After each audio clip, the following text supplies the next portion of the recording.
like a Hellcat.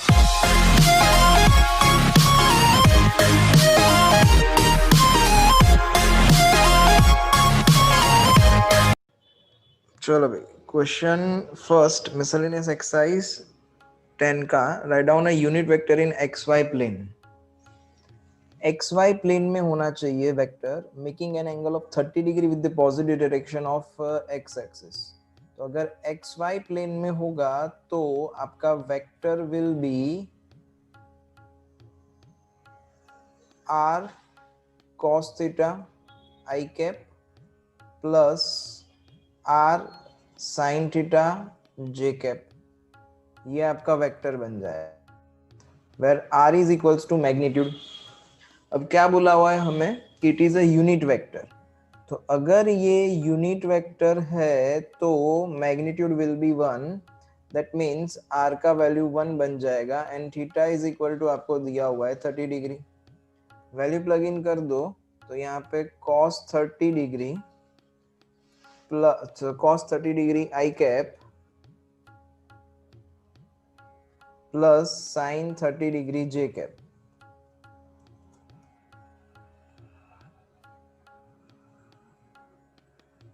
तो cos 30 का value cos 30 is equal to √3/2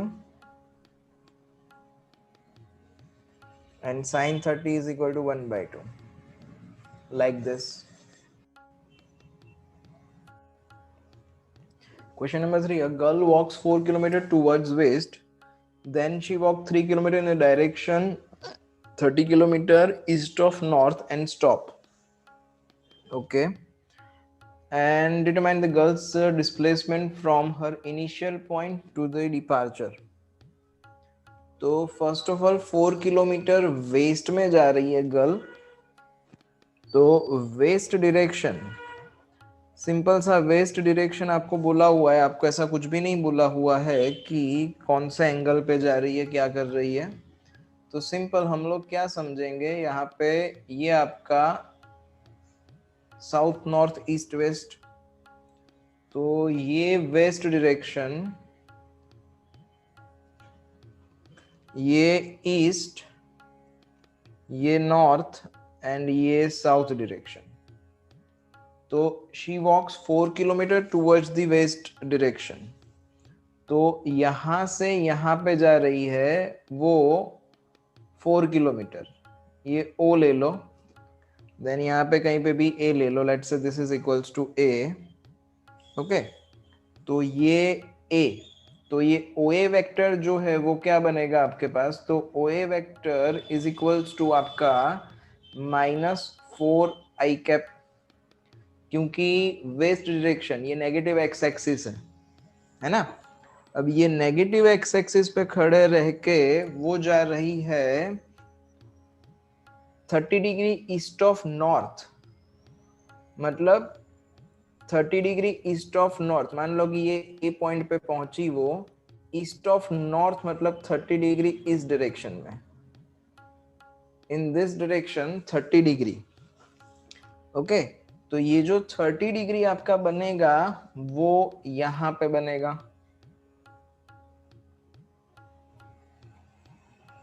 ये वाला जो आपका एंगल है वो 30 डिग्री है। ये एंगल जो है वो 30 डिग्री है, तो कॉमन सेंस ये वाला एंगल आपका 60 डिग्री बनेगा।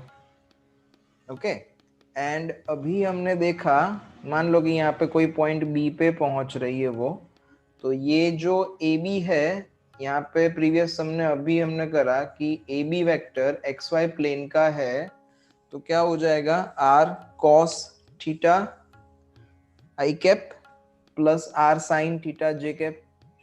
आर कितना, शी वॉक्स 3 किलोमीटर, तो R is 3 cos theta, theta मतलब पॉजिटिव एक्स एक्सिस की डायरेक्शन में अपने को एंगल चाहिए। देखो भाई, ये जो प्रीवियस हमने दिया था, that is the positive direction of X axis के साथ एंगल चाहिए। Positive direction of X axis मतलब ये डायरेक्शन में एंगल कितना बना, तो 60।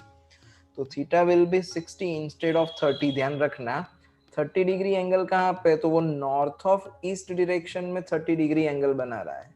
तो अगर यहाँ पे मैं लाइन सोचूं तो ये north and east, north of east is 30 degree, तो एक्स एक्सिस के साथ अगर एंगल देखूंगा तो दैट विल बी 60 डिग्री।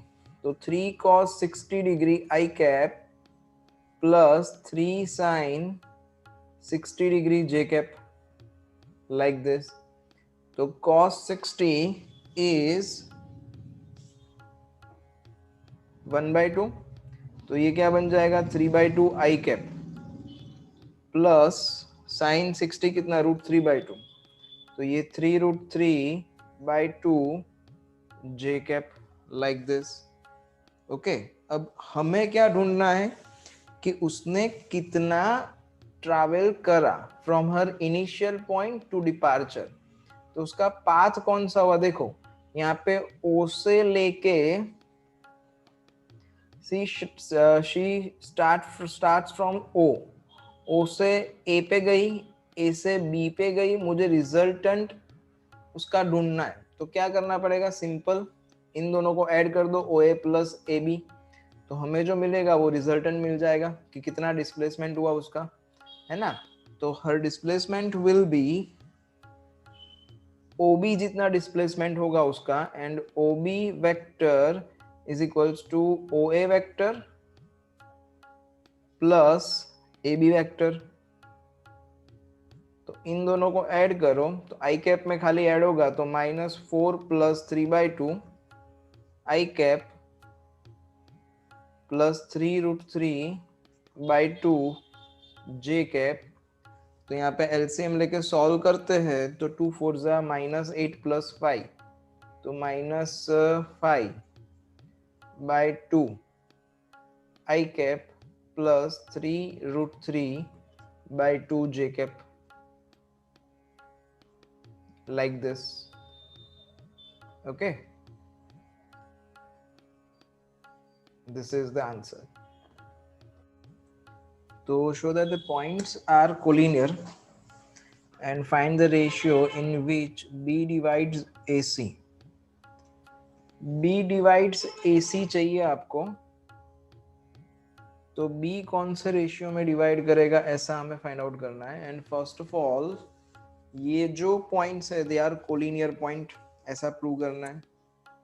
अब वो अगर याद हो तो सेक्शन फॉर्मूला थी हमारे पास mx2 + nx1 या तो फिर λx2 + x1 अपॉन λ+1, है ना। Same thing for y2 and y1 and same thing for z2 + z1। यहाँ पे हमें ढूंढना क्या है कि b डिवाइड करना चाहिए, फर्स्ट ऑफ ऑल कोलिनियर होना चाहिए। तो b को डिवीजन पॉइंट बना देते हैं एंड a एंड c को डिवाइड करवाते हैं हम b से। कहने का मतलब ऐसा है कि ये पॉइंट a जो है 1 - 2 एंड 8 एंड c के जो कोऑर्डिनेट है 11 3 एंड 7, इसको हम x1 y1 z1 and x2 y2 z2 ले लेते हैं। तो अगर b डिवाइड कर रहा है ओके तो mx2 अदरवाइज λx2, तो क्या कोऑर्डिनेट बनेंगे, तो b के कोऑर्डिनेट विल बी λx2, तो 11 λ plus 1 upon λ+1, then y coordinate is 3 λ -2 upon λ+1, and then 7 λ plus 8 upon λ+1। ये किसके है, b के कोऑर्डिनेट है, मतलब 5 0 एंड -2।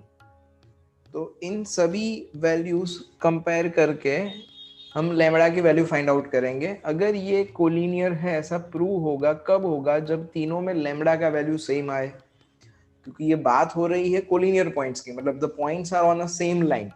तो ये जो डिवीजन रेशियो है वो डिवीजन रेशियो सेम होना चाहिए हर एक कोऑर्डिनेट के लिए, क्योंकि लैम्बडा तो चेंज होगा नहीं।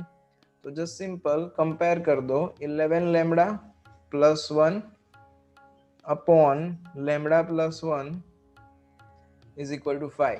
यहाँ से लैम्बडा फाइंड आउट करते हैं तो ये इधर जाएगा तो 5 लैम्डा प्लस 5 बन जाएगा।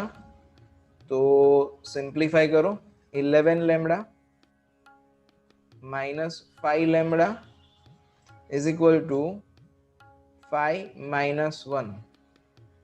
Okay, now simplify this. तो 11 lambda minus 5 lambda is 6 lambda. तो 6 lambda is equal to 4. तो lambda is equal to 4 by 6, which is equal to 2 by 3. Okay, ये lambda का आंसर आया। अब अगर मैं कंपेयर करूंगा y को एंड z कोऑर्डिनेट को, अगर सब में आंसर 2 by 3 आता है तो पॉइंट्स कोलिनियर है, ऐसा हम बोल सकते हैं। एंड अगर पॉइंट्स कोलिनियर है तो रेशियो क्या होगा, तो रेशियो 2:3 होगा। ओके, तो चलो y एंड z कंपेयर करके देख लेते हैं। तो y को कंपेयर करता हूं मैं, तो दिख रहा है 2 by 3 आंसर। देखो भाई, 3 lambda minus 2 upon lambda plus 1 is equals to 0। तो ये गया 0 हो गया। तो 3 lambda minus 2 is equal to 0। तो lambda is equal to 2 by 3। Same thing z coordinate compare कर देते हैं।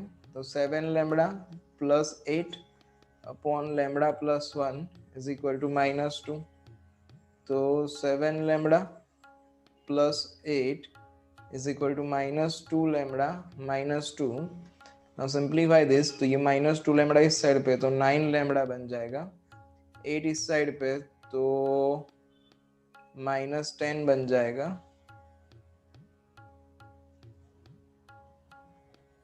एक छोटा सा मिस्टेक भी, यहाँ पे कोऑर्डिनेट में माइनस 8 था क्वेश्चन में, गलत इससे प्लस 8 ले लिया। तो ये माइनस 8 एंड दैट्स वाई यहाँ पे माइनस 8, यहाँ पे भी माइनस 8। तो ये माइनस 8 माइनस 8 माइनस 8 इस साइड पे जाएगा, तो ये 10 नहीं पर प्लस 8 माइनस 2 मतलब 6 बन जाएगा। तो दिस विल बी 6। तो lambda is equal to 6 by 9, 3 से कैंसिल करो तो 2 by 3। ओके, तो तीनों में लैम्डा सेम आ रहा है। यस सर, तो that's why points are collinear. Okay, points are collinear, prove हो गया। एंड डिवीजन रेशियो इज 2:3, बराबर 2:3 रेशियो में डिवाइड कर रहा है। अब देखो यहाँ पे मैंने b को कंपेयर कर रहा है एंड a एंड c को डिवाइड करा हुआ है। तो सर ऑलवेज ऐसा ही करने का? जी नहीं, आप किसी को भी डिवीजन पॉइंट बना सकते हो। मतलब जैसे मैंने b को कंपेयर करा है, a एंड c को x1 x2 y1 y2 लिया है, उसकी जगह पे आप a एंड b को भी ले सकते हो एंड c के साथ भी कंपेयर कर सकते हो। पर यहाँ पे मेरा क्या टारगेट था कि ये दूसरा जो क्वेश्चन है b डिवाइड्स इन विच रेशियो, ये भी हमें मिल जाए, इसलिए मैंने b से डिवीजन करवाया। ओके, देखो भाई, two adjacent sides of parallelogram are this and this. तो let's say this is a parallelogram and we are given two adjacent sides. तो जो दी है वो एडजेसेंट साइड है। Let's say this is a vector which is equals to 2i cap minus 4j cap and plus 5k cap, and this is b vector which is equal to I cap minus 2j cap and minus 3k cap. Okay, तो area तो quite easy, formula सीधा बन जाएगा आपका। Area is equals to magnitude of A vector cross B vector, है ना, ये adjacent sides ही है। अब ट्रायंगल रूल था, ये डायगोनल है, तो डायगोनल के लिए क्या करना पड़ेगा हमें? सिंपल, इन दोनों को एडिशन। आप a प्लस बी करोगे तो ट्रायंगल रूल के हिसाब से आपको मिलेगा डायगोनल। ये डायगोनल जो मिला, अब उसका यूनिट वेक्टर चाहिए। Let's say c is diagonal vector, तो अभी इसका यूनिट वेक्टर मतलब क्या हो गया? तो c vector upon magnitude of c vector which is equals to required vector. Okay, question number 11 miscellaneous exercise का, show that the direction cosine of a vector equally inclined with the axis OX, OY and OZ are 1 upon root 3, 1 upon root 3 and 1 upon root 3. तो it is quite simple. हमें क्या दिया है कि angle with x axis, y axis and z axis are equal, मतलब alpha equal to beta equal to gamma, ये दिया हुआ है हमें.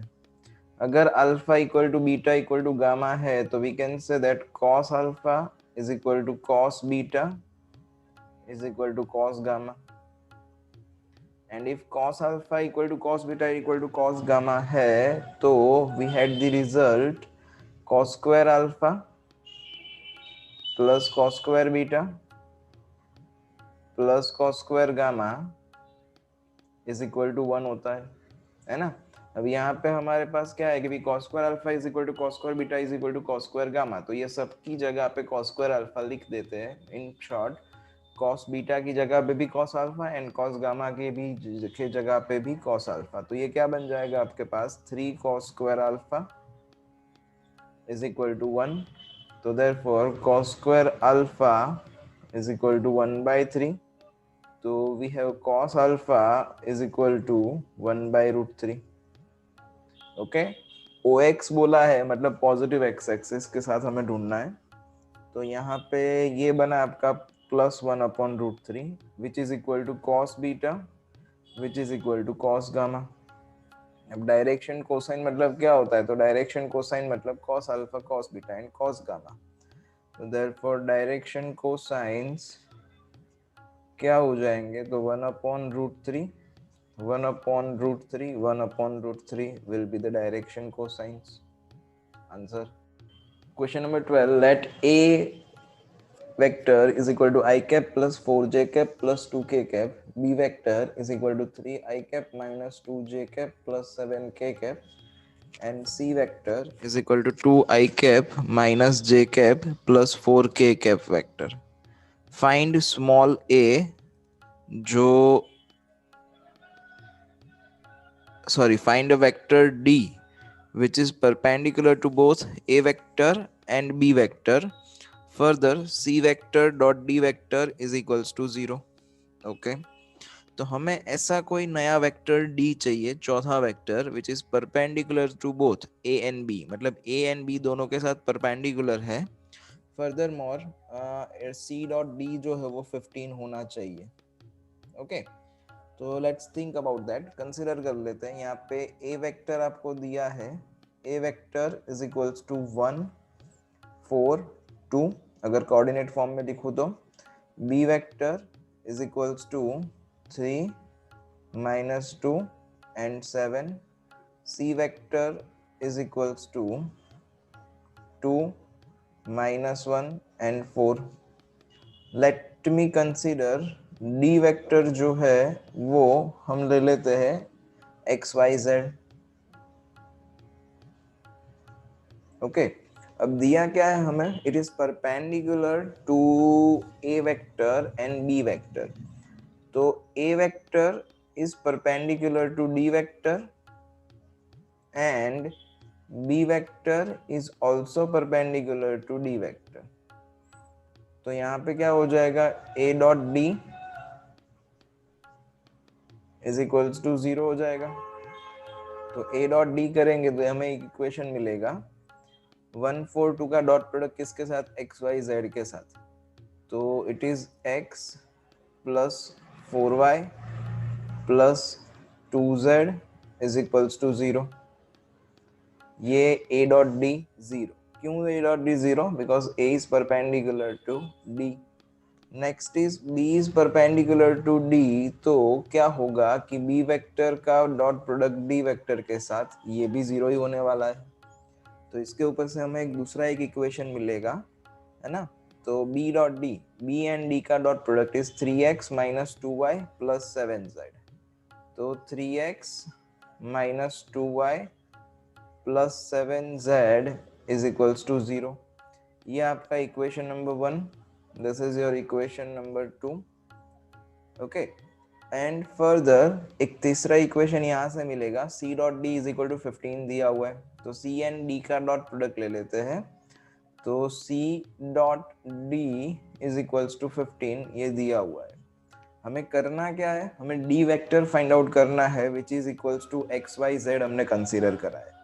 अब कॉमन एल्जेब्रिक रूल सोचो कि मेरे को अगर यहाँ पे 3 वेरिएबल ढूंढने हैं तो मेरे को 3 इक्वेशन चाहिए सिंपल। तो ये फर्स्ट इक्वेशन, ये सेकेंड इक्वेशन, थर्ड इक्वेशन में ढूंढ रहा हूँ यहाँ से सी डॉट डी का यूज करके। तो 3 इक्वेशन यूज करेंगे हम तो 3 वेरिएबल मिल सकते हैं। तो now c dot d is equals to 15, तो c डॉट d करेंगे तो क्या हो जाएगा 2x minus y plus 4z is equals to 15। Okay, ये इक्वेशन नंबर 3 आ गया, बरोबर। अब यहाँ पे एक काम करते हैं, y को रिप्लेस कर देते हैं इस इक्वेशन के ऊपर से। हमें यहाँ से y का वैल्यू मिल जाएगा, y is equal to 2x plus 4z minus 15 बन जाएगा। ये y का वैल्यू सब्सटीट्यूट करते हैं इक्वेशन नंबर 1 एंड 2 में। तो फ्रॉम 1 एंड 2 हमें इक्वेशन पूरा जो है वो x एंड z के टर्म्स में मिल जाएगा एंड देन हम उसे सॉल्व करेंगे। चलो भाई, तो यहाँ से ये इक्वेशन नंबर 4 बनाया हमने, ये y का वैल्यू इक्वेशन 1 एंड 2 में सब्सटीट्यूट किया तो नए ऐसे दो इक्वेशन आए, 9x plus 18z minus 60 is equal to 0 and x plus z minus 30 is equal to 0। अब इन दोनों इक्वेशन को एलिमिनेट किया तो we have the value of x and we have the value of z। ये x एंड z का value replace करो इक्वेशन नंबर 4 में। वैसे तो 1 2 3 4 किसी में भी रिप्लेस कर सकते हो, but 4 will be more convenient. Direct y subject बना के रखा हुआ है तो 4 में रख दिया, तो y का वैल्यू माइनस 5/3 आ गया।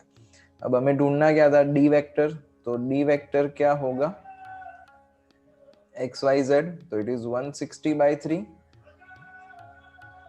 Minus 5/3 and minus 70/3। I cap J cap में लिखना चाहो तो 1/3 कॉमन निकाल के रख देते हैं, 160 आई कैप माइनस 5 जे कैप माइनस 70 के कैप, आंसर। चलो भाई, क्वेश्चन नंबर 13। तो question number 13 is something like that.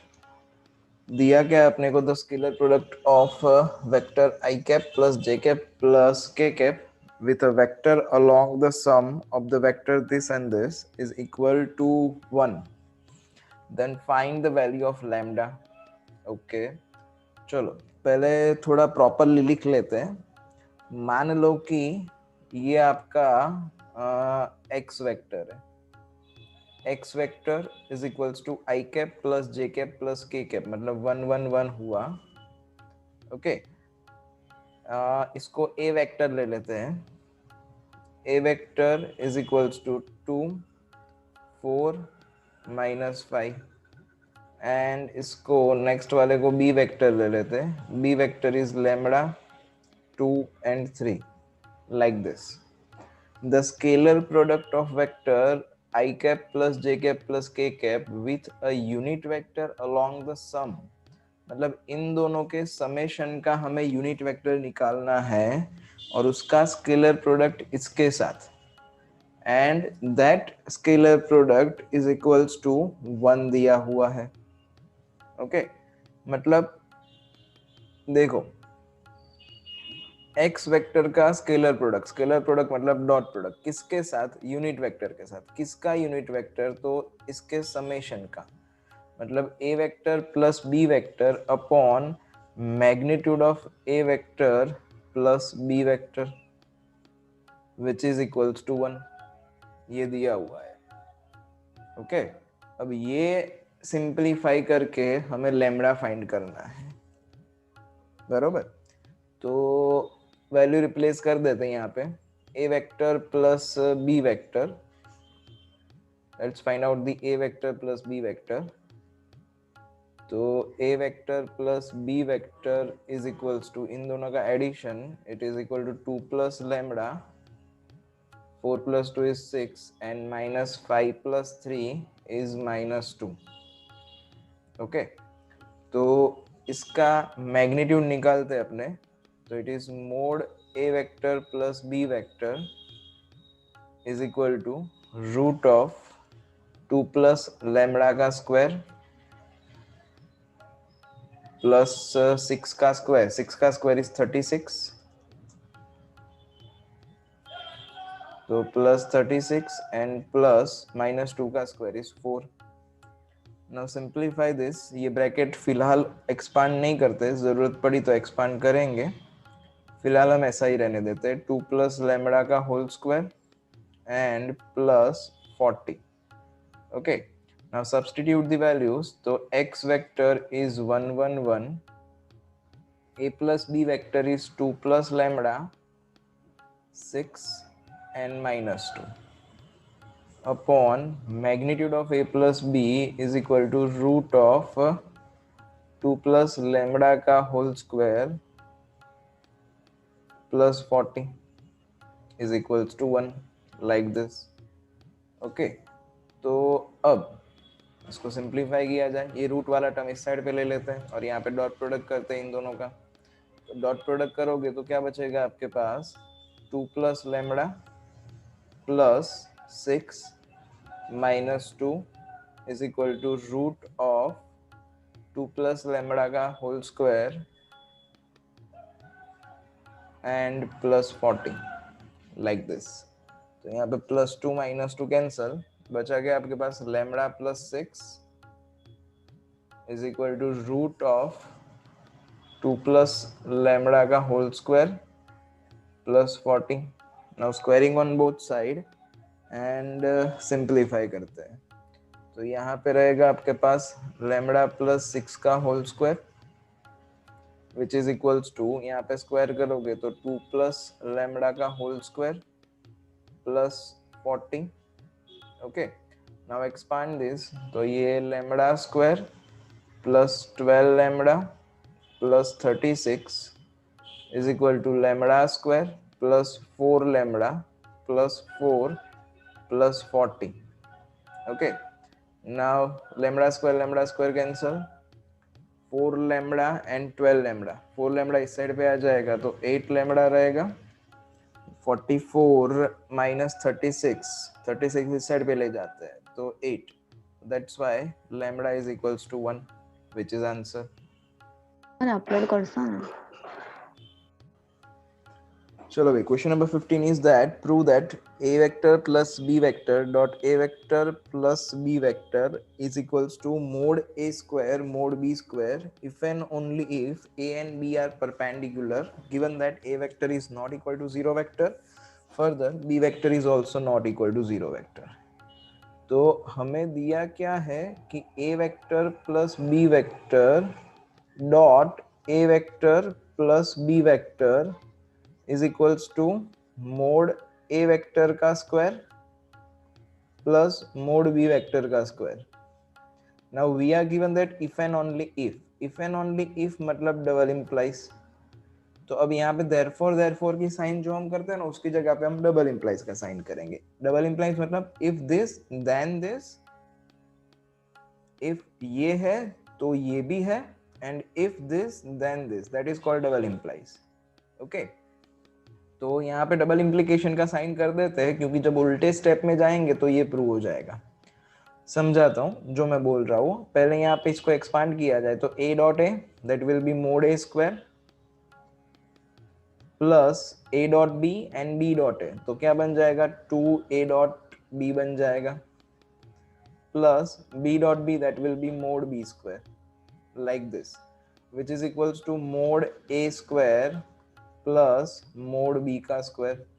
Okay, अब डबल इम्प्लाइज हम क्या कर सकते हैं, दोनों साइड से मोड ए स्क्वायर कैंसिल कर सकते हैं, मोड बी स्क्वायर कैंसिल कर सकते हैं, because mod A square and mod B square are constant real numbers, है ना. मैग्नीट्यूड निकालोगे तो आपको रियल नंबर मिलेंगे, तो ये कैंसिल हो जाएगा, यहाँ पे ये भी कैंसिल हो जाएगा.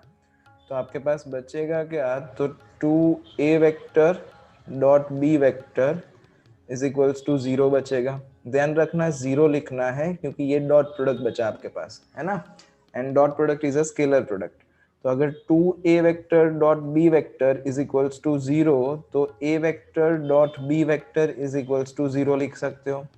अब डॉट प्रोडक्ट 0 कब होगा? तो जब दोनों वेक्टर परपेंडिकुलर होंगे तब.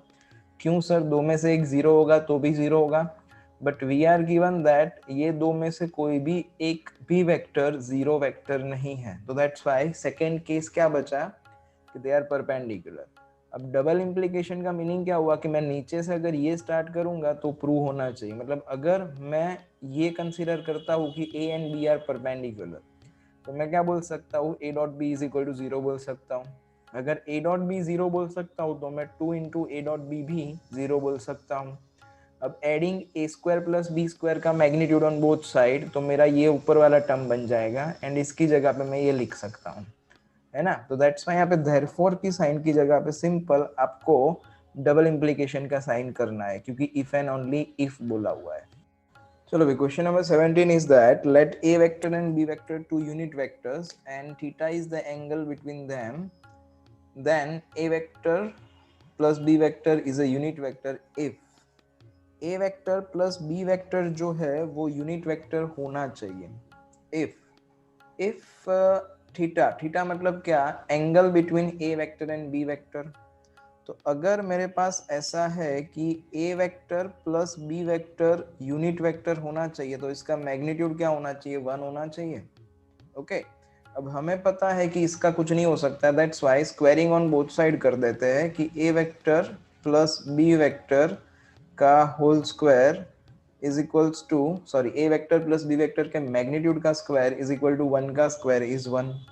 Now expand this a vector plus b vector का स्क्वायर तो ये क्या बन जाएगा? Magnitude of a square plus 2a vector dot b vector plus magnitude of b का square which is equals to 1.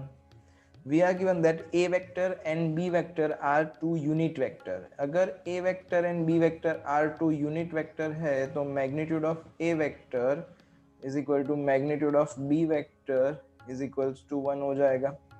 Now replace the value तो ये 1 plus 2 a vector dot b vector plus 1 is equal to 1.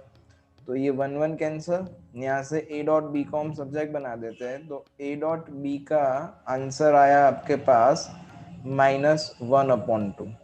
अब हमें clearly थोड़ा बहुत answer दिखेगा कि देखो भाई डॉट प्रोडक्ट का आंसर नेगेटिव है. मतलब प्रीवियस एमसीक्यू में हमने देखा था कि अगर dot product is greater than और इक्वल टू 0 तो इट इज 0 टू π/2 के बीच में. मतलब automatically A B C 3 option तो निकल चुके हैं कि यहाँ पे a डॉट बी नेगेटिव है. तो ऑब्वियसली क्लियरली आंसर हमें दिख रहा है कि ये आंसर होगा 2π/3. पर सर अगर एक से ज्यादा ऑप्शन ऐसे हुए सेकेंड क्वाड्रेंट थर्ड क्वाड्रेंट के तो हम कैसे सोचेंगे? तो फॉर दैट वन हम लोग यूज करेंगे कॉस थीटा वाला फॉर्मूला. तो cos theta is equal to क्या था? a vector dot b vector upon magnitude of a vector magnitude of b vector. Plug in the value तो ये -12 अपॉन यूनिट वेक्टर है दैट्स व्हाई 1 1. तो cos theta का value क्या आ गया आपके पास? तो cos theta is equals to -1/2. अब cos का वैल्यू -1/2 कब? तो जब थीटा का वैल्यू 2π/3 होगा तब, बिकॉज सेकेंड क्वाड्रेंट π - π/3 है ना. तो that's why answer is D option.